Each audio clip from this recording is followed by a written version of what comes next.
welcome to my YouTube channel HR educational hub मरমৰ ছাত্ৰ ছাত্ৰীসকল আজি আমি আলোচনা কৰিম তোমালোকৰ কম্পাৰ্টমেণ্টেল এক্সামত তোমালোকৰ সায়েন্সৰ কাৰণে আহিব পৰা মোস্ট ইম্পৰ্টেন্ট কোৱেশ্চন তো তাৰ এটা টপিক হৈছে তোমাৰ ইলেক্ট্ৰন ডট ষ্ট্ৰাকচাৰ বা ট্ৰান্সফাৰ মানে ইলেক্ট্ৰন ট্ৰান্সফাৰ কৰি আমি কেনেকৈ ডট ষ্ট্ৰাকচাৰ ৰাখিব পাৰো সেই বিষয়ে মৰমৰ ছাত্ৰ ছাত্ৰীসকল আজি এটা আমি যিকেটা আলোচনা কৰিম খুব গুৰুত্বপূৰ্ণ হয় তোমালোকে ভিডিওটো শেষলৈকে চোৱা আৰু তোমালোকৰ কাৰণে হোৱাটসঅ্যাপ গ্ৰুপ বনোৱা হৈছে যি সকলে কম্পাৰ্টমেণ্টেল এক্সাম দিবা মই ডেসক্ৰিপচনত লিংক দি দিছো তোমালোকে তাতে গৈ জয়েন হৈ লোৱা এতিয়া সা সোডিয়াম ক্লোৰাইডৰ আমি গঠন কৰিব লাগে আৰু এইবোৰ যৌগ হৈছে তোমাৰ আয়নীয় যৌগ কাৰণ তো এটো তোমাৰ ধাতু সোডিয়াম এটা ধাতু হয় তো ধাতুৰ পৰা অধাতুলৈ ইলেক্ট্ৰন স্থানান্তৰণ হৈ গঠিত হোৱা যৌগবোৰকে আয়নীয় যৌগ বুলি কোৱা হয় তোমালোকে এই কনসেপচন মনত ৰাখিব লাগিব যে আয়নীয় যৌগ আৰু সহযোজী যৌগৰ মাজত কি ডিফাৰেন্স আছে এইখিনি তোমালোকে জানিব লাগিব ঠিক আছে তো ধাতুৰ পৰা অধাতুলৈ ইলেক্ট্ৰন যদি স্থানান্তৰণৰ প্ৰক্ৰিয়াৰে গঠিত হয় তেতিয়ালে হেতুক আমি কি বুলি কও আয়নীয় যৌগ বুলি কও আৰু আয়নীয় যৌগবোৰৰ যিবোৰ বৈশিষ্ট্য আছে এই বৈশিষ্ট্যবোৰ বহুত ইম্পৰ্টেন্ট হয় তোমালোকে চেনেলটো সাবস্ক্ৰাইব কৰা তোমালোকে ডে বাই ডে পাই থাকিবা ইম্পৰ্টেন্ট কোৱেশ্চনবোৰ সায়েন্স ম্যাথ সোশ্যাল সায়েন্স আৰু এছামিছৰ তোমালোকে পাই যাবা গতিকে তোমালোকে চেনেলটো সাবস্ক্ৰাইব কৰা এতিয়া সোডিয়াম ক্লোৰাইডৰ গঠন আমি কেনেকৈ লিখিম প্ৰথমতে চোৱা যেটো আমাৰ সোডিয়াম আছে সোডিয়ামৰ তোমাৰ এটমিক নাম্বাৰ হৈছে 11 ইয়াৰ যদি আমি ইলেক্ট্ৰনীয় বিন্যাস লিখো সোডিয়ামৰ এটমিক নাম্বাৰ হৈছে অৰ্থাৎ পাৰমাণবিক সংখ্যা 11 ইয়াৰ ইলেক্ট্ৰনীয় বিন্যাস লিখিলে কি হ'ব তোমালোকে মই যেনেকৈ লিখিছো তেনেকৈ লিখিবা এটো তোমাৰ কি হ'ব 2 8 কি হ'ব 1 হ'ব এতিয়া চোৱা ইয়াৰ যুজতা 1 হয় গতিকে ই কি কৰিব তোমাৰ এটা ইলেক্ট্ৰন এৰি দিব ঠিক আছে প্লাস ইলেক্ট্ৰন এটো এই যে বাহিৰত যেটো ইলেক্ট্ৰন আছে হেতু এৰি দিব এৰি দিয়াৰ লগে লগে ইয়াতে তোমাৰ ইলেক্ট্ৰন থাকিব কেইটা 2 8 দহটা থাকিব আৰু এৰি দিয়াৰ লগে লগে ইয়াতে তোমাৰ কি হৈ যাব কেটায়ন আহিব কি আহিব কেটায়ন কাৰণ এটো এৰি দিলে না এৰি দিয়াৰ লগে লগে এটো কি হৈ গল কেটায়ন হৈ গল আৰু এটো তুমি নাম লিখিব লাগিব এটো হৈছে তোমাৰ সোডিয়াম কেটায়ন এটো নাম হৈছে সোডিয়াম কেটায়ন তোমালোকক কেনেকৈ কোৱেশ্চন সুধিব পাৰে যে সোডিয়াম ক্লোৰাইডত কি কি আয়ন আছে তো সোডিয়াম কেটায়ন আছে আৰু ক্লোৰিন এনায়ন আছে সিমিলাৰলি এটো সব ক্লোৰিনৰ 17 হয় ইয়াৰ আমি ইলেক্ট্ৰনীয় বিন্যাস লিখিলে কি হ'ব 287 হ'ব এটো সব এটো তোমাৰ বাহিৰত 7টা আছে ইলেক্ট্ৰন তো ই কি কৰিব এই সোডিয়ামে যেটো ইলেক্ট্ৰন এৰি দিছিল সেই ইলেক্ট্ৰনটো ই গ্ৰহণ কৰিব ঠিক আছে তো এটো আহিব প্লাস ইলেক্ট্ৰন আৰু এইফালে আহি যাব কি তোমাৰ ক্লোৰিন আৰু ইফালে তোমাৰ 287 আছিল এটা যোগ হল তো এটো কি হ'ব 288 হ'ব এটা যোগ হোৱাৰ লগে লগে এটো তোমাৰ কি হ'ব এনায়ন হ'ব মনত ৰাখিবা ইলেক্ট্ৰন এৰি দিলে কেটায়ন হয় আৰু যোগ হলে কি হয় এনায়ন হয় তো এটোৰ আমি নাম কি লিখিম ক্লোৰিন এনায়ন এটো হ'ব কি ক্লোৰিন এনায়ন ধনাত্মক হলে কেটায়ন হয় আৰু নেগেটিভ হলে এনায়ন হয় এতিয়া চোৱা এটো আমি লিখিব লাগে কেনেকৈ লিখিব লাগে এটো চোৱা এটা আমাৰ কি আছে সোডিয়াম সোডিয়ামৰ যুজতা কিমান হয় 1 হয় ঠিক আছে তাৰ পিছত আমাৰ লাগিব কি ক্লোৰিন প্লাস ক্লোৰিন এটা ক্লোৰিনৰ বাহিৰতম কক্ষত কেইটা আছে 7টা আছে তো 7টা দিয়া 1 2 3 4 5 6 এটো 7 আৰু এইটো তোমাৰ কি কৰিব ইয়াতে আহিব তো তোমাৰ কেইটা হৈ যাব 8টা হৈ যাব তেতিয়া হলে আমি ইয়াতে কি পাম এটো চা এটো হৈ যাব তোমাৰ সোডিয়াম এটো সোডিয়াম কি হ'ব কেটায়ন হ'ব আৰু ইফালে তোমাৰ ক্লোৰিনৰ এটা 8টা আহিছে এটা 8টা 4 5 6 7 8 আৰু এটো হৈ যাব কি তোমাৰ ক্লোৰিন এনায়ন অৰ এটো আমি কি লিখিব পাৰো NaCl এটো সব বহুত সিম্পল হয় এবোৰ কিন্তু তোমাৰ 2 মাৰ্কৰ কাৰণে তোমালোকৰ পৰীক্ষা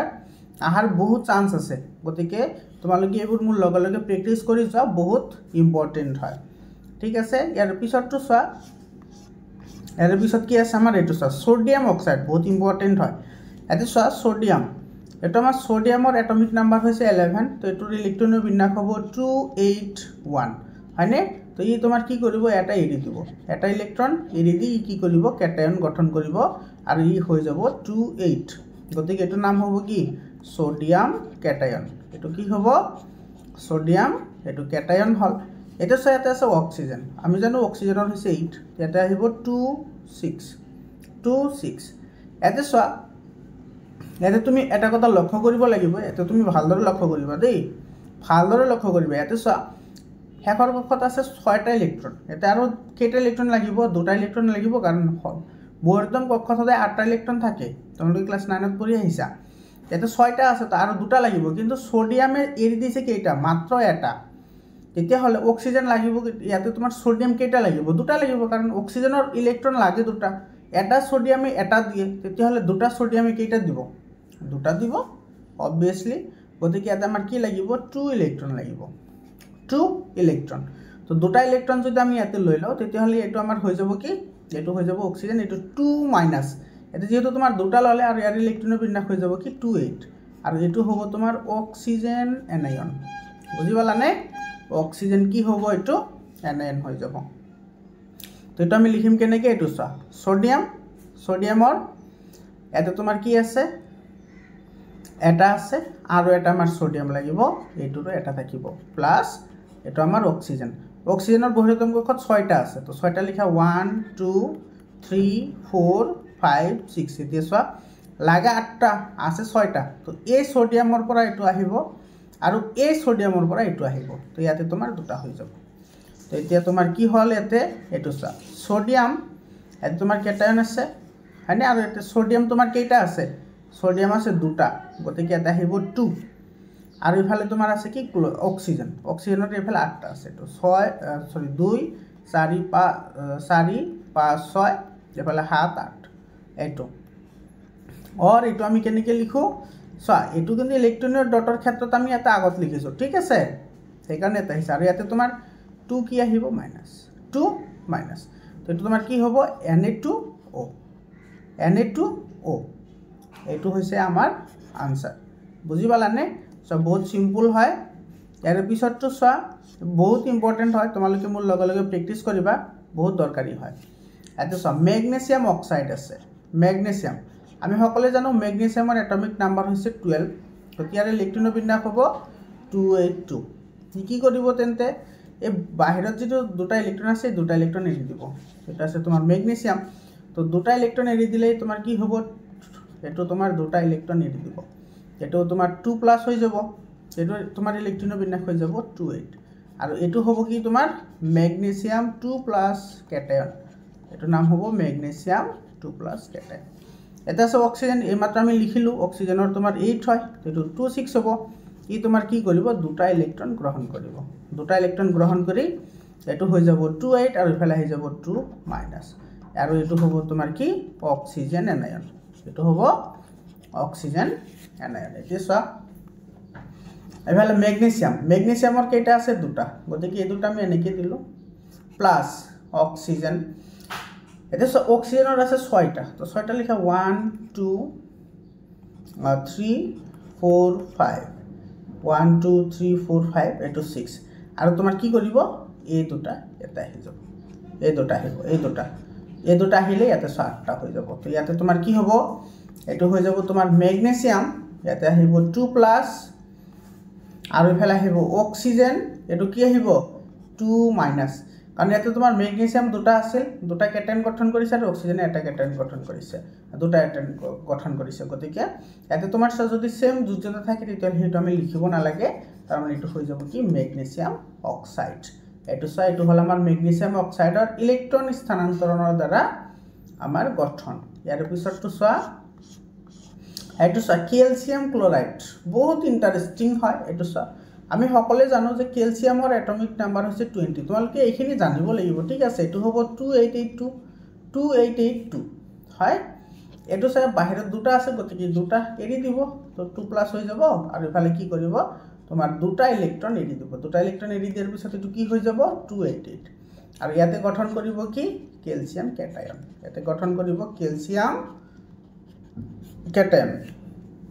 আৰু পিছত আছে ক্লোৰিনৰ হৈছে 17 এটো হ'ব তোমাৰ কি 287 আৰু ইয়াতে তোমাৰ বহিৰতম কক্ষত কেইটা ইলেক্ট্ৰন আছে বহিৰতম কক্ষত আছে তোমাৰ 7টা ইলেক্ট্ৰন 8টা হ'বলৈ কেইটা লাগিব এটা ইলেক্ট্ৰন লাগিব কিন্তু ইয়াতে তুমি লক্ষ্য কৰা ইয়াতে ক্যালসিয়ামে কিন্তু কি কৰি আছে দুটা ইলেক্ট্ৰন এৰি দি আছে আৰু ইফালে ক্লোৰিন আছে এটা গতিকে এটা গ্ৰহণ কৰিব তো ইফালে হৈ যাব কি তোমাৰ ক্লোৰিন এনায়ন হ'ব ক্লোৰিন এনায়ন হোৱাৰ লগে লগে ইয়াৰ ইলেক্ট্ৰনৰ বিন্যাস হৈ যাব 288 আৰু এটো হ'ব তোমাৰ কি ক্লোৰিন এনায়ন ক্লোৰিন কি হ'ব এনায়ন এতিয়া চোৱা এটা আমাৰ আছে ক্যালসিয়াম হেতু ক্যালসিয়ামৰ আছে দুটা ঠিক আছে আৰু ইফালে আছে আমাৰ ক্লোৰিন প্লাস কি আছে ক্লোৰিন আছে তো ইফালে আমি আচ্ছা প্লেটৰ মাজত লিখো ঠিক আছে মাজত লিখিলে অলপমান সুবিধা হ'ব আমাৰ বুজাতে সুবিধা হ'ব কেনেদৰে এনেকৈ চোৱা এটো ইফালে আছে আমাৰ কি ক্যালসিয়াম এতে আছে দুটা প্লাস এতে চোৱা তোমাৰ ক্যালসিয়ামে দুটা ইলেক্ট্ৰন এৰি দিছে কিন্তু ক্লোৰিনে গ্ৰহণ কৰিব পাৰে এটা ক্লোৰিনে এটা গ্ৰহণ কৰিব তো দুটা ইলেক্ট্ৰনৰ কাৰণে কি লাগিব আমাৰ দুটা ক্লোৰিন লাগিব ইয়াতে তোমাৰ আহিব 1 2 3 4 5 6 7 আৰু এটা লাগিব ক্লোৰিন এটো 1 2 3 4 5 6 7 এতে চা এটা ইলেক্ট্ৰন ইয়াতে আহিব 1 2 3 4 5 6 এটো এটা ইলেক্ট্ৰন ইয়াতে আহিব আৰু এটা ইলেক্ট্ৰন ইয়াতে আহিব এটো 1 2 3 4 5 6 7 বুজি পালানে 7 আৰু এইটো এটা আহিব 8 তো ইয়াতে আমাৰ হল কি ইয়াতে চা ক্যালসিয়াম সৰি এটো তোমাৰ কি হ'ব ক্যালসিয়াম হ'ব এটো হ'ব তোমাৰ ক্যালসিয়াম এটো সবা ক্যালসিয়াম তোমাৰ কি হল 2+ ক্যালসিয়াম 2+ আৰু ক্লোৰিন ইয়াতে তোমাৰ কি আছে ক্লোৰিন তোমাৰ দুটা আছে গতিকে এটো তোমাৰ ইয়াতে 2 দিব লাগিব ঠিক আছে তো এটো হৈ যাব কি তোমাৰ ক্যালসিয়াম ক্লোৰাইড এটো হ'ব ক্যালসিয়াম ক্লোৰাইড এটো সা বহুত ইম্পৰ্টেন্ট হয় এইবোৰ তোমালোকৰ পৰীক্ষাত আহাৰ বহুত চান্স আছে তোমালোকে মোৰ লগে লগে প্ৰেক্টিস কৰা ঠিক আছে ইয়াৰ পিছৰটো এটো সা ম্যাগনেসিয়াম ক্লোৰাইড এটো সা ম্যাগনেসিয়ামৰ 12 হয় এটো হ'ব তোমাৰ 282 ই তোমাৰ কি কৰিব দুটা ইলেক্ট্ৰন এৰি দিব তো তোমাৰ 2+ হৈ যাব আৰু ইলেক্ট্ৰনৰ বিন্যাস হৈ যাব 28 আৰু ই গঠন কৰিব কি ম্যাগনেসিয়াম কেটায়ন এটো গঠন কৰিব ম্যাগনেসিয়াম কেটায়ন সিমিলাৰলি তোমাৰ ক্লোৰিনৰ হৈছে 17 এটো হ'ব তোমাৰ 287 ই গ্ৰহণ কৰিব এটা ইলেক্ট্ৰন আৰু ই গঠন কৰিব তোমাৰ ক্লোৰিন এনায়ন আৰু ইলেক্ট্ৰনৰ বিন্যাস হৈ যাব 288 এটো হ'ব তোমাৰ কি ক্লোৰিন এনায়ন এটো কি হ'ব ক্লোৰিন এনায়ন হবে তে আমি ইয়াতে তোমাৰ সিমিলাৰ ই আহিব মেথড আহিব ইয়াতে সাথে দুটা আৰু ফালে তোমাৰ সা ম্যাগনেসিয়ামে দুটা এৰি দিয়ে কিন্তু ক্লোৰিনে এটা গ্ৰহণ কৰিব তো দুটা গ্ৰহণ কৰাৰ কাৰণে দুটা ক্লোৰিন লাগিব এফালে ক্লোৰিন 1 2 3 4 5 6 এটো 7 আৰু এটা ক্লোরিন লাগিব 1 2 3 4 5 6 এটো 7 এটা লব এটো ক্লোরিনে আৰু এটো আহিব এটো এটো ইয়াতে আহিব তো ইয়াতে হৈ যাব এটো কি হ'ব ম্যাগনেসিয়াম 2+ এটো আৰু ইফালে আছে তোমাৰ কি ক্লোরিন কেটা আছে দুটা আছে ইয়াতে মাইনাস মানে এটো দুটা টকা বুজাইছে ঠিক আছে বা এটো হ'ব কি তোমাৰ ম্যাগনেসিয়াম ক্লোৰাইড বুজি পালানে বহুত ইম্পৰ্টেন্ট হয় তোমালোকৰ পৰীক্ষাৰ কাৰণে তো তোমালোকে এইখিনি ভালদৰে প্ৰেক্টিস কৰা আশা কৰিছো তোমালোকে বুজি পাইছা মৰমৰ ছাত্ৰ-ছাত্ৰী সকল তোমালোকে হোৱাটসঅ্যাপ গ্ৰুপত জয়েন হৈ লোৱা তোমালোকৰ যদি এইবোৰৰ পিডিএফ ফাইল লাগে মাত্ৰ 200 টকাত তোমালোকে পিডিএফ ফাইল পাই যাবা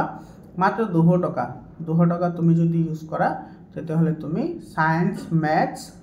তাৰ পিছত সোশ্যাল সায়েন্স আৰু এছামিছৰ কাৰণে তুমি গোটেইখিনি পাই যাবা পিডিএফ আকাৰে ঠিক আছে আজিৰ কাৰণে এইখিনিয়ে আকৌ লগ পাম বেলেগ এটা ভিডিঅ'ত ধন্যবাদ